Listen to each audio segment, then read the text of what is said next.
Welcome to the Be That Healing Girl podcast. And today on this episode, I'm so thrilled to finally share the 3 things that I learned to finally stop overthinking.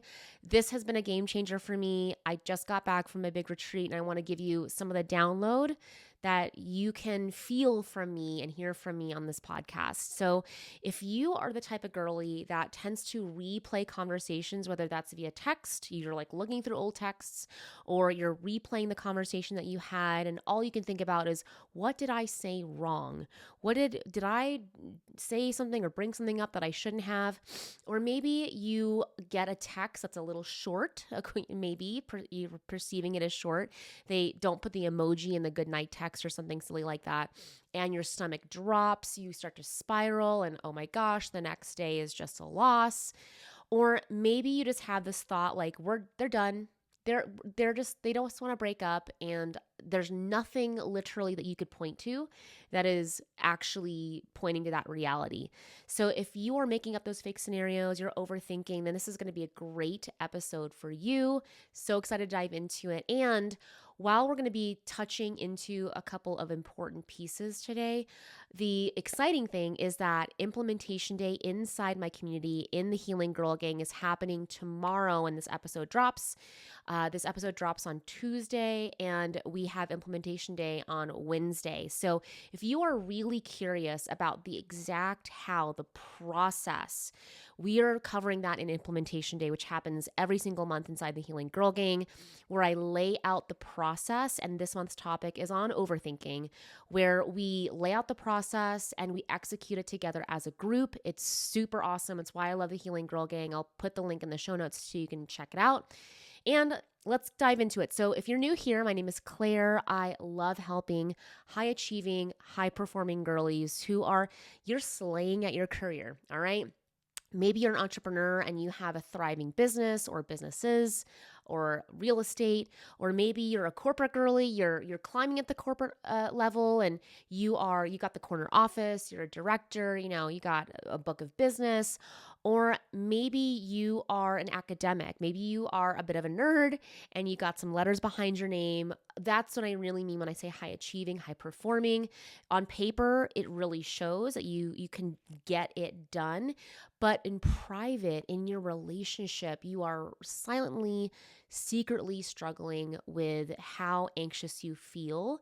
And yeah, things are going great, but you maybe don't feel as connected. Your mind kind of makes things up, and you're actually with a good person. So if that is you, you are my person. I love creating content for you, talking to you, and if you are enjoying this episode or any other episode, hitting the 5 stars is your high five to me. I'm literally just looking at this camera and I'm talking to you, and hitting the 5 stars means so much. Seriously, if you haven't done it yet, I would love to see your high five. All right. So, and I also just was thinking about this too. I want to give a quick one-on-one client brag. One of my clients is getting married in 1 week, and it's truly so incredible because when she started dating this person, we immediately started working together. She knew that this was her person, and it's so incredible to see from the start to now how their dynamic was definitely like a bit of a push-pull. Like, she was anxious, he was a little avoidant. This is her second marriage, and she's around my age. I think she's maybe younger, like mid-30s, and to see her grow as a person with her person, to really navigate tough conversations, to go from feeling like he's being distant and she's anxious to getting closer together. It's been such an honor to be next to her, to guide her specifically through those situations. And I'm just so excited to hear and know that she's getting married next week.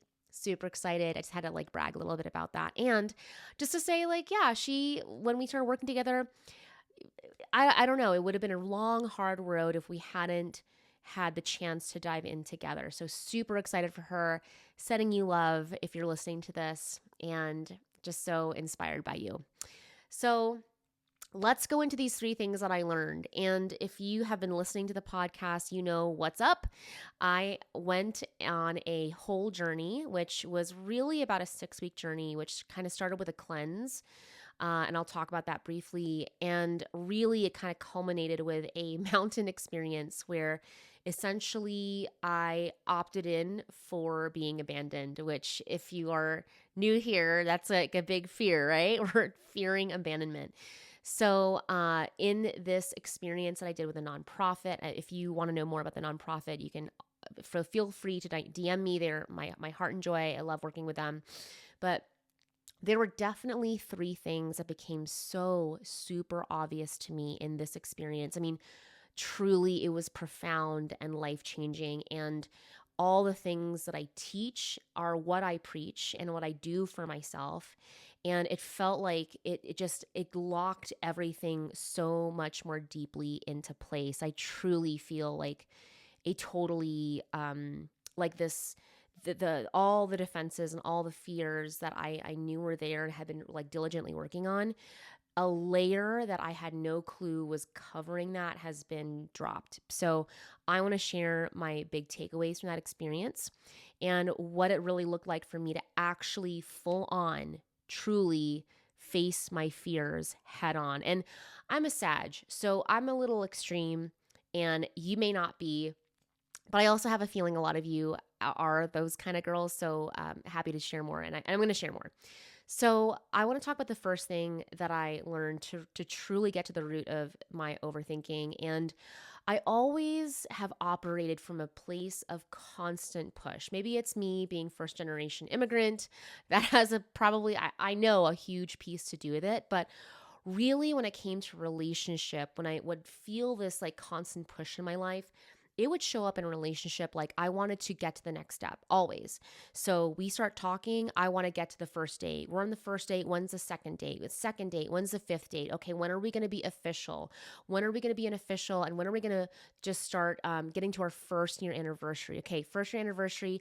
When are we going to get moving in together? Okay, moving in. When am I going to get the ring? Can you guys resonate with just that constant push and to the next step? And so typically in my relationships, and I can look back at just the majority of my relationships, basically all of them, I can see that there was a thread there. And that's really common with anxiously attached girlies because we want to feel safe, and feeling safe can look like getting to the next step.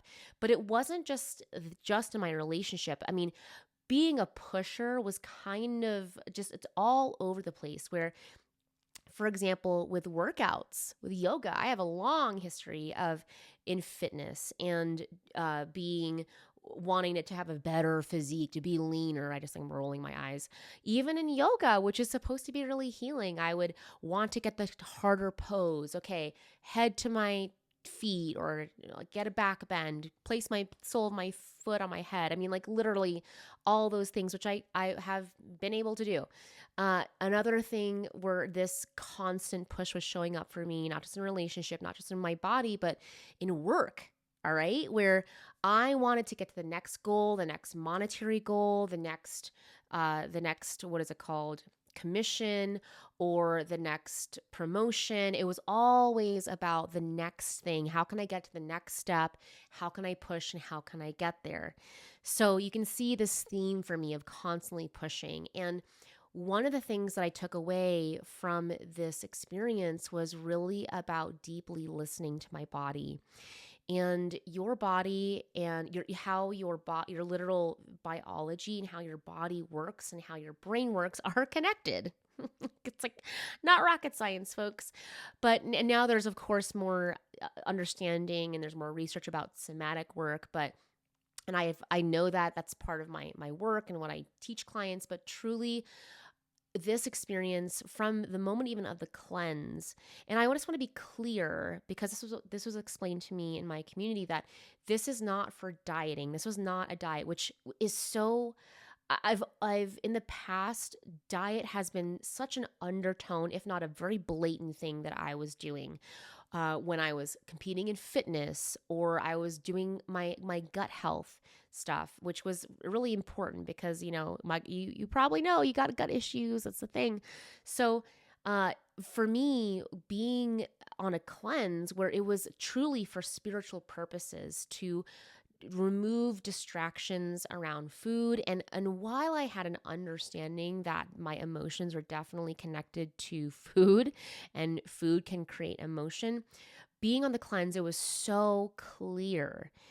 When you get all of that distraction stripped away, when you strip away the distraction of food, and P.S. This wasn't like I was starving myself. Like it just was a gradual cleanse where we kind of, there was a structure to it.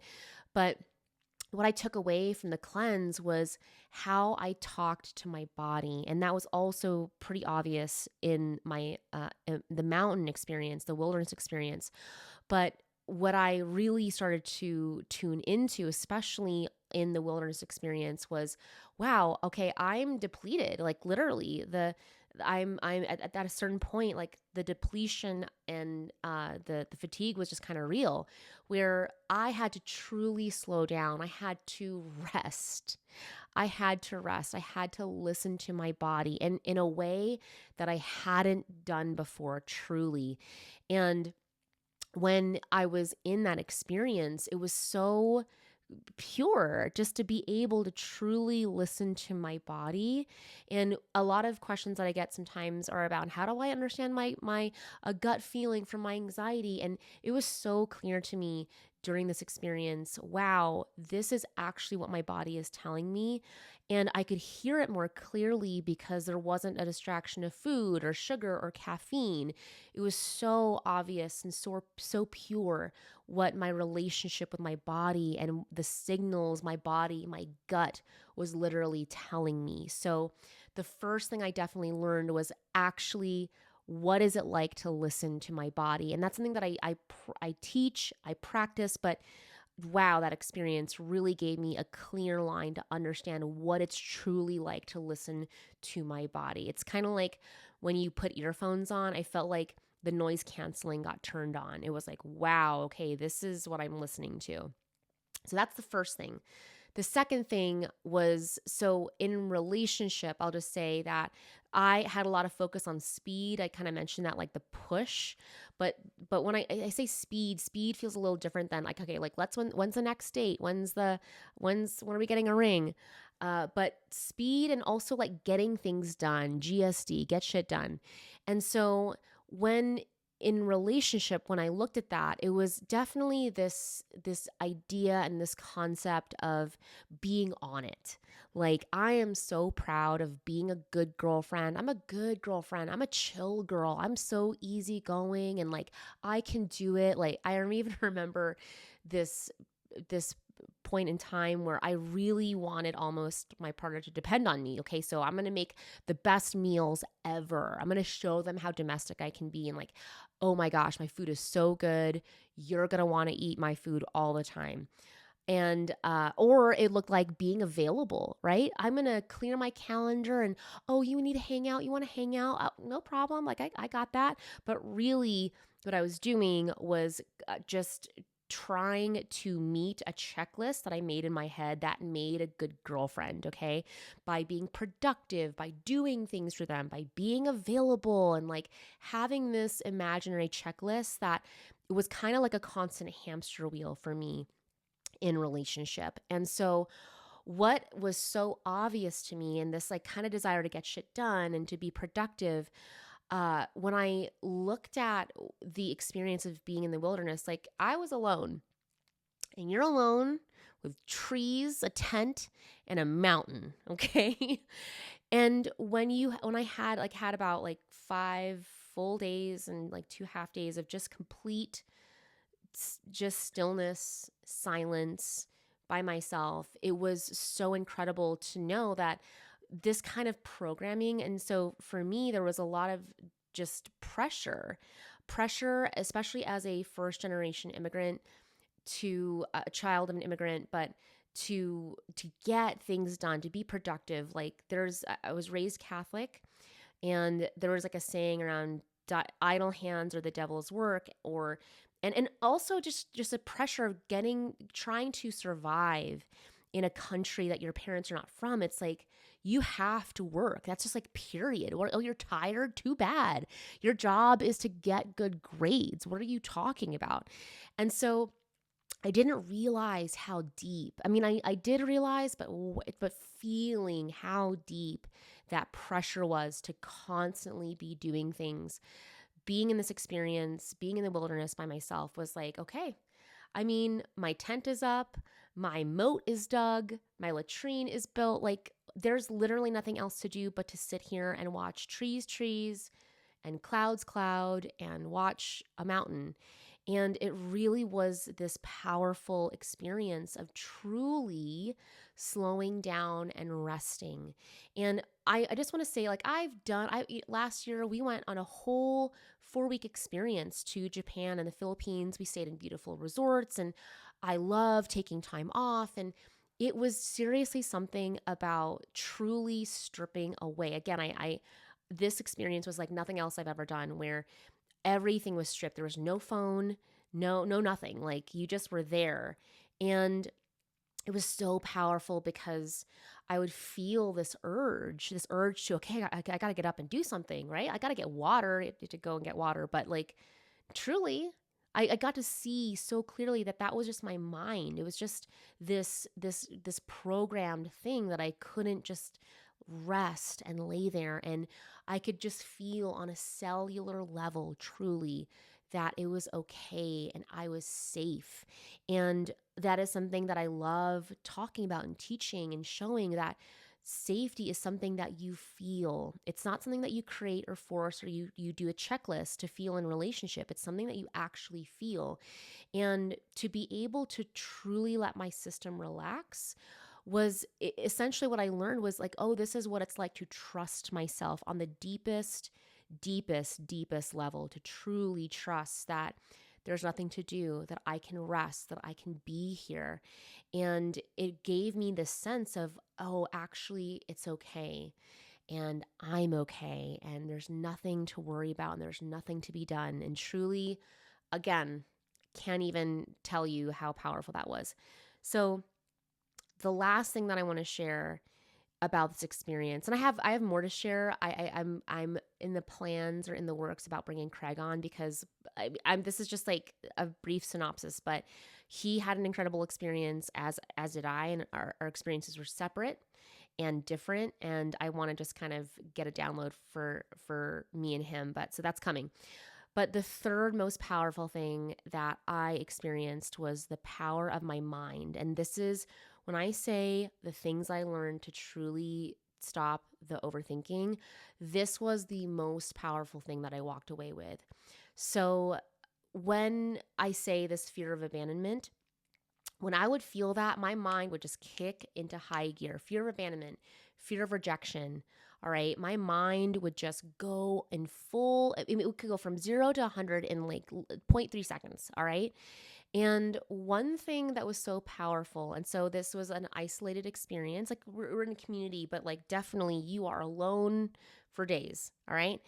And one thing that was so clear is that from dawn until dusk, I'm at my campsite and I am staring at trees. Like in fact, even right now, if I close my eyes, I can know exactly where the trees are, because I'm literally staring at them from dawn till dusk.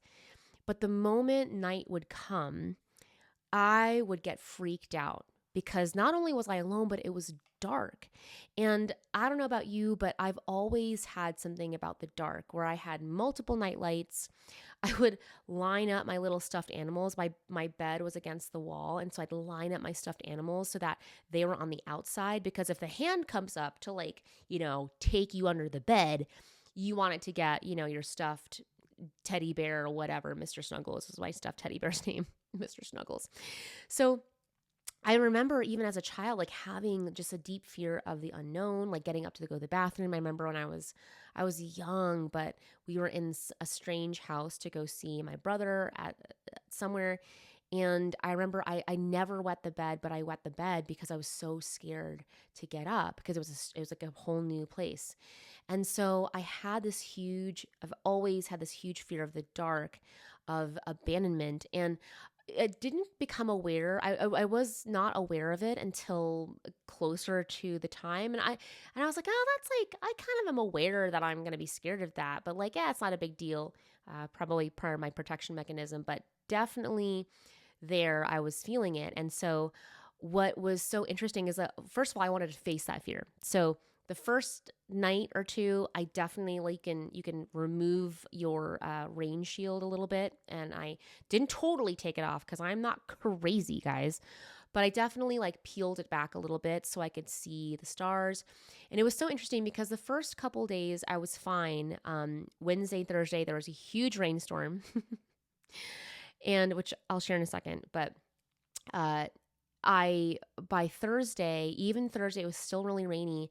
And even though I was in my tent, I couldn't see any of the trees because it was covered, but I was totally freaked out. I had the worst night of sleep. I was like, okay, I heard some bats outside and I was like, oh my God, it's like the Blair Witch Project. And it was so clear because I got outside the next day and I'm like, okay, the things that I thought I was seeing in the shadows were the same freaking trees that are here protecting me from the rain, from the elements, all freaking day. And it was so powerful to go outside and to just see super clearly that this was just my mind made this up. Like the same tree that is protecting me from the elements, I'm thinking it's out to get me. It was such an obvious like dissonance that I was safe, that it was okay. And it just became so clear to me that there's the truth and then there's what your mind wants to see. That the truth is the trees are there to protect you, to keep you safe, and my mind wanted to make up that it was out to get me. And to me, that was such a powerful, visceral feeling and understanding that, oh wow, the mind is so powerful that it'll make shit up. It'll make things up out of nowhere. So the last piece that was so powerful was that I'd say the majority of the time the entire time basically, I was not feeling well. So I was definitely feeling nauseous and weak and fatigued Monday, Tuesday into Wednesday. And then, y'all, it got real crazy because I had full on, like, it was not even water. I think the cleanse, this was definitely like a whole, like, cleanse. It was like sludge that I didn't even know was like in my body, and it was just crazy. And so this really went full circle for me because I tend to be really harsh and really critical. In the past, that was my way of operating.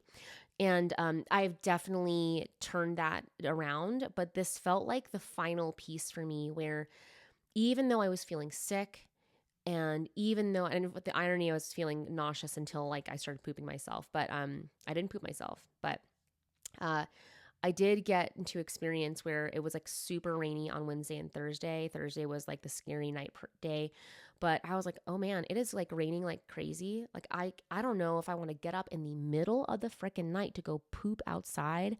So I decided, okay, well, I guess this is me now. I'm like laying out a huge gallon Ziploc, and like I laid it out in front, just like next to my sleeping bag.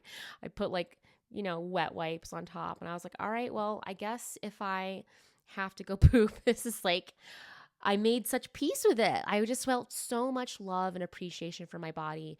I was so kind to it. I knew it was just kind of doing its thing. It was in a process. It was healing on some kind of level. It was a purge so that the clarity and my cleanness came out. And it was so amazing because up until the moment that I left, literally about to walk down the mountain, I had issues. And then on the walk down, they just went away. Like it was so crazy.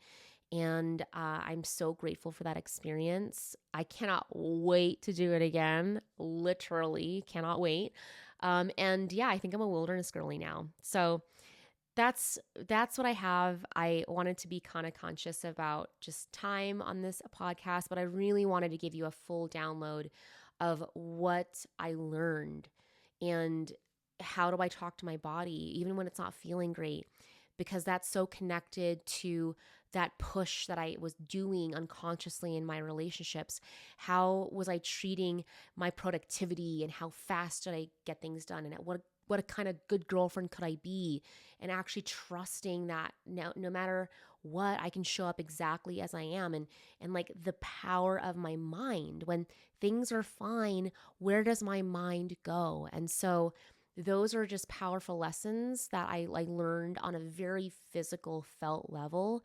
And I can't wait to teach them more in depth and give more of a process that's more thorough in my community, in one-on-one coaching. It's so true. I can tell my one-on-one clients can tell a difference already in our sessions. But I'm so excited to share that with you. And yeah, I'm also excited to do a little Q&A here for the Healing Girl Gang. And so again, Healing Girl Gang, my community, one of the fun things that we do on top of the master classes that I train at the beginning of the month, where I teach you what is going on with self-sabotage or your gut versus anxiety, or this month is overthinking. There's implementation days where I literally step by step teach you the exact tangible process to heal each kind of issue. We have an overthinking detox every month. It's very thorough. So one of the cool things in the Healing Girl Gang is that we get to answer questions, and they ask a question and I answer it here on the podcast. So Alejandra says, I never identified my anxious attachment until now. Congratulations. Awareness is the first step. I've been with my boyfriend for almost 3 years, and he is an avoidant. We have a long distance relationship, which is much more complicated. I sabotaged the last time we saw each other, and now we decided to break up, and I'm trying so hard not to spiral with this. So Alejandra, congratulations for discovering that this is part of your journey, that this is an opportunity for you to heal. I also totally understand the long distance thing. Craig and I were, my husband, and I was anxiously attached. He was avoidant. Now we have a secure relationship where we were long distance-ish, meaning we were about, on a good day, 60-minute drive apart. On not so good days, 75 minutes. On early morning, middle of the night kind of thing, it was like 55 minutes. So I totally get it. And I just want to say that if you're in a place where you're on a break, or you're having some distance or some space, the first thing is to be really gentle with yourself. And I can just feel in my gut that maybe there's a part of you that is being really harsh. And I also want you to give yourself full permission. If you're in a place where you're spiraling, the question I want you to ask yourself is that, are you being kind to yourself? That if I could just say that in your spiral, in this process, my first question to you would be, and I want you to ask yourself, is, am I being kind to myself? Am I being gentle with myself? Because if you're not, then that's the first place that you want to start. Because I guarantee your spiraling is not from a place of kindness. It's probably really critical. It's really harsh. It's really judgmental. It's picking things apart. So the most important thing you can do in this moment is to be gentle with yourself. And I just also know that felt so foreign. Most of my inner world was very harsh, very critical, very judgmental. And so start with what feels accessible. Like, it could even be just giving yourself permission of, like, overthinking is a strategy that got you somewhere, right? And even just that awareness or that gentleness of, wow, I'm feeling scared. I'm feeling scared, and that's just true for me right now. Even that type of gentleness can work wonders. So ask yourself, am I being gentle with myself? Am I being kind? And if you're not, see where you can start with that. See how you can do that for yourself. And you're in the Healing Girl Gang. We're going to cover all those pieces in that spiral this month. I hope you're plugged in and you're doing the things. And I'm really excited to walk you through that process. And yeah, I feel you. You're not alone. Okay, angels. I hope you enjoyed this little share. It feels so good to share. I just feel glowy and new. It feels like it was just yesterday, but it's been maybe a week and a half, and I'm still loving and feeling all the ramifications and the effects, and I can't wait to share more with all of you, the power of transformation. Okay, love you. Mwah.